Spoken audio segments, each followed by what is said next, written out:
Welcome back to Oneg Shabbat, Shabbat Parashat Bo. It's Shabbat we'll discuss the preparations that Am Yisrael do right before Yetziat Mitzraim and the significance of those preparations. Now, the mere fact that Am Yisrael have to do any preparation in order to get out of Mitzrayim is a surprise. First of all, as far as the first 9 makot, we didn't see Am Yisrael didn't do anything.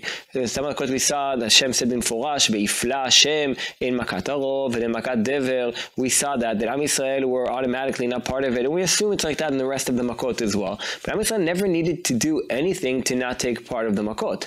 Also here, when we see the first description of Makat Bechorot in Perek Yud Aleph, as Moshe stands before Paro, he tells them about Kachatzot Alayla, and Yotze Betoch Mitzrayim, and Pasuk Hey, and the death of all the Bechorot, Uvnei Yisrael, Pasuk Zayin, Lo Echatz Kelev Leshono. Seems to be Am Yisrael don't have to do a thing. There's going to be Makat Bechorot, whereas the Bechorim of Mitzrayim will all get killed, and all Mitzrayim will be punished. Am Yisrael Lo Echatz Kelev Leshono, as it's been in the previous makot as well. That's the way it seems to be. But now in Perek Yud Bet, we see a big chidush that Am Yisrael needs to do something in order to A, be saved from Makat Bechorot, B, exit Mitzrayim. The fact that Am Yisrael had to start being active itself is significant. Now, the reading for that seems to be very clear. If we're going to start creating a nation, we can't have a nation that just sits there passively. That is the work of an Eved. An Eved sits passively and does exactly what he needs to do, and that's it. Whereas a Ben Chorin, one of the criteria of being a Ben Chorin is the idea that you're active, the idea that you need to do something. So first of all, the Tziyah me'avdut lecherut of Am Yisrael is the fact that they have to start doing things. What exactly do they need to do? The first mitzvah we see, Chodesh hazeh lachem rosh chodashim, rishon hu lachem lechodshei hashana.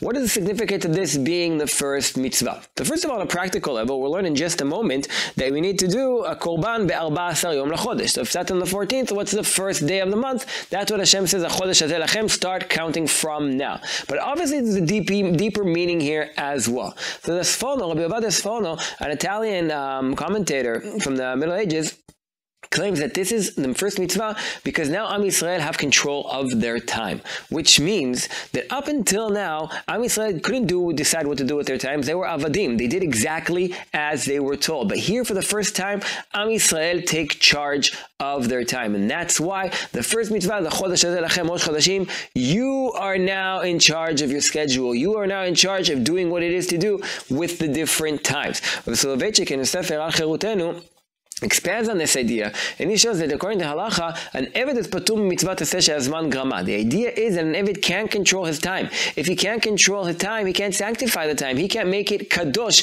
He can't bring the kedusha into the time that he himself doesn't control. Ben Chorin controls his time, and therefore he can bring kedusha into time. The same thing is what we see here. The same thing we see, that once they're able to control their time as Bnei Chorin, then from now on, they can add korbanot, they can do mitzvot, they take control. The Ramban offers a bit of a different idea, and the Ramban says, Chodesh hazeh lachem, meaning you'll start counting from here. The schedule of Am Yisrael, the date of Am Yisrael will all be based on Yetziat Mitzrayim, which means Am Yisrael gets its own calendar. And having a calendar is something very, very significant. It's something that gives you independence as a nation. Not surprising, after the French Revolution, one of the things they wanted to do was to make themselves their own calendar. They failed at it. But the idea of having your own calendar is something very significant because it shows your independence. So Am Yisrael here is becoming a nation with a calendar that goes around, and the defining moment of the calendar is Yetziat Mitzraim. Chodesh hazeh lachem is the Rosh Chodashim. That's the first mitzvah, to take charge of their time,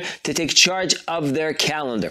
So that's as far as the first mitzvah. The second mitzvah we see is obviously the Korban Pesach. The Korban Pesach, the emphasis is on the house. We see Ish sel lebet avot sel habayit in Perek Yud Bet Pasuk Gimel, Pasuk Yud Aleph Vim'at habayit miyot miseh velakach hu shcheno hakarov el beito. Very easy to see that the milah mancha, the important word in this passage, is the word bayit. And afterwards also in Pasuk Zayin velakchu in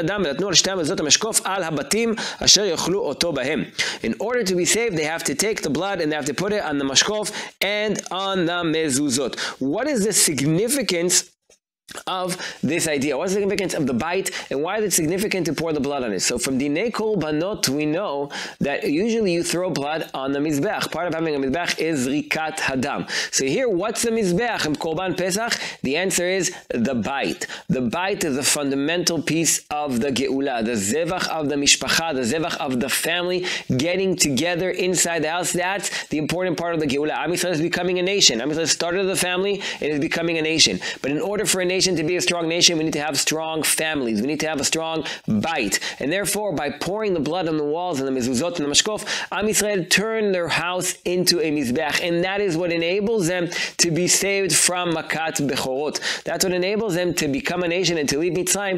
The fact that they turn their houses into a mizbeach, and the fact that they're able to connect with the family. The family is a significant part here. Now, we see that this will lead to fasachti al habatim. After we put the blood on them, then Hashem says that He will parti be'eretz Mitzrayim balayla hazeh. Hashem will go through eretz Mitzrayim. Pasuk Gimel, vaya adam lachem leot al habatim asher atem sham v'raiti adam ufasachti aleichem. What exactly does it mean ufasachti aleichem? So the Perush usually knows Hashem jumps over. If the house of the Jews is here, Hashem jumps over and He does not smite. But if you look at Sefer Melachim, Eliyahu talks to Am Yisrael who is working also Avodah Zarah and also the Baal. He tells them ad matay atem posechim al shnei seipim, meaning how much longer are you going to be in both places at the same time, also Hashem and also a Baal? If Hashem is Elokim lechu acharav, and if the Baal lechu acharav, how can you be in both? But we learn from this sentence of Eliyahu, the milah posech doesn't only mean jump over, but rather posech means to be in this place, which means if the posechim is how much longer are you going to be in both places at the same time. So here as well, when Hashem says ufasachti aleichem, you can understand that the idea is not that Hashem jumps over the house, but the exact opposite. That Hashem, the Shechina shora betoch habayit, the house becomes a place of kedusha. The house becomes the mishkan. The house becomes like Bet HaMikdash, like the mizbeach. And therefore, when you throw the blood, ufasachti aleichem, Shechina shora mamash betoch habayit. That's a significant point of the Korban Pesach, to turn your family, to turn your house into a mizbeach with the Shechina. And Rabbi had a beautiful point about this,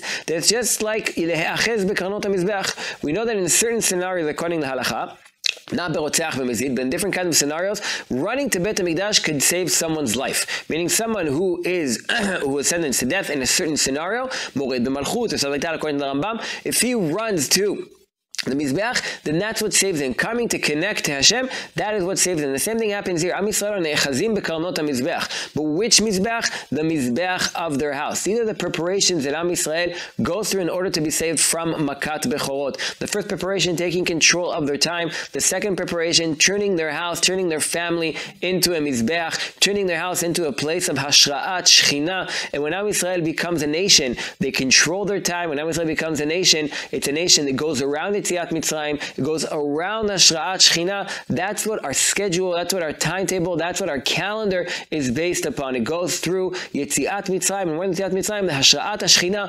ufasachti aleichem, as we turn our houses into a mizbeach and into a mini mishkan. Shabbat shalom, everyone.